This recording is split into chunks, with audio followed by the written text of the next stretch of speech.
വീട്ടുമുറ്റത്ത് തടമെടുത്ത അസോള എങ്ങനെ വളർത്താം എന്ന് ഈ വീഡിയോയിലൂടെ മനസ്സിലാക്കാം. കന്നുകാലികൾക്ക് മാത്രമല്ല മനുഷ്യർക്കും ഭക്ഷിക്കാം. രോഗാണുമുക്തമായ അസോള വിത്ത് ഏകദേശം 12 കിലോഗ്രാം ഈ തടത്തിലേക്കിടണം. 7 മുതൽ 10 ദിവസത്തിന് ശേഷം തടം നിറയെ അസോള നിറയും.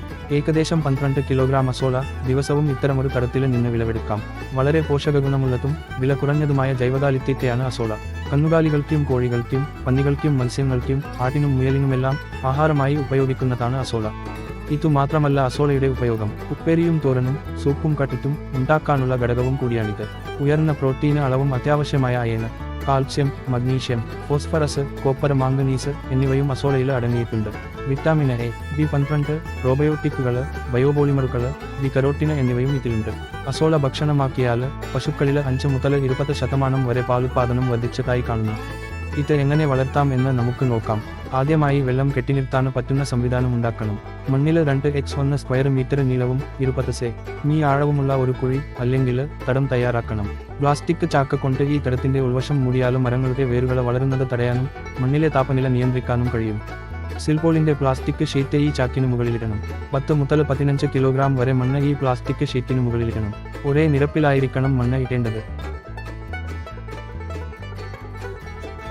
5 കിലോഗ്രാം ചാണകവും 40 ഗ്രാം അസോഫോസും 20 ഗ്രാം അസോഫോർട്ടും ചേർത്ത് ഈ തടത്തിൽ ഒഴിക്കണം.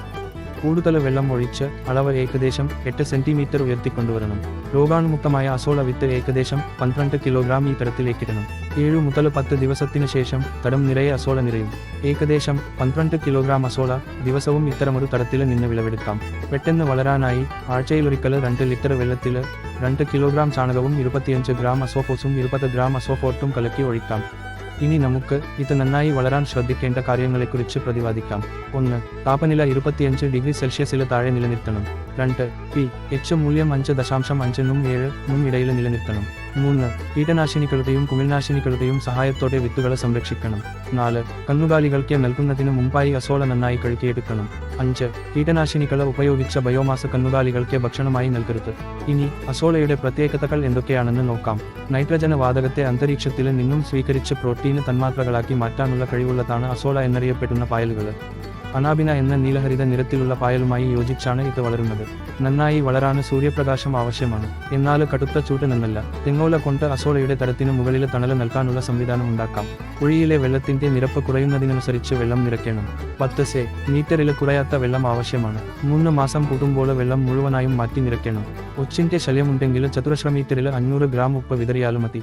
6 മാസത്തിൽ മണ്ണും പൂർണ്ണമായി മാറ്റണം.